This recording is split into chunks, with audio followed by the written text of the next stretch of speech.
Hey everybody, this is Ashley Page with a 5-Plan Economic Moment, and our question today is, with all the trade and tariff talks, what players in the global economy really get hurt the most in relative terms? Most people would argue China and US, and they are the largest economies, and that's where all the headline risk is. But if you look around the globe, the countries that really get hurt are not the big players, they are a large collection of smaller players. And where they're mostly located is in the middle part of the supply chain. And let me tell you what we mean by that. Your economy can make a raw material and ship it. Your economy can make component parts somewhere in the middle process, or your economy can do a lot of value add and all of it at the back end. China and the United States, even though they're the largest players in the trade war, they are also the ones that are most insulated for one because, as they say in football, both economies have a balanced offensive attack.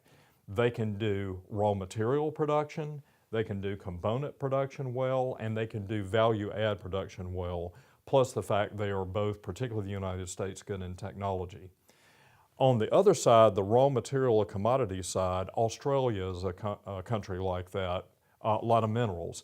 New Zealand, for example, does a lot of beef export. That would be a raw material. So they generally would be okay in type of trade war. This middle part, though, where most of the economies are based on making components, buying a raw material, they don't really do the final value add, they do a part of it. Those are the ones that really get hurt. And let me tell you some examples of that. South Korea is an example of that, very much of a component-driven economy. The one that would be hurt the worst would be Taiwan. They have built almost the entire economy around component manufacture. Singapore is another. Ireland is one. Hungary is one because they do a lot of component work actually in automotive. About 29% of their economy is that. So when you're looking at, you can't just talk about trade and tariffs being equally bad everywhere. It's really those countries that are in that middle part of the component supply chain that get hurt the worst.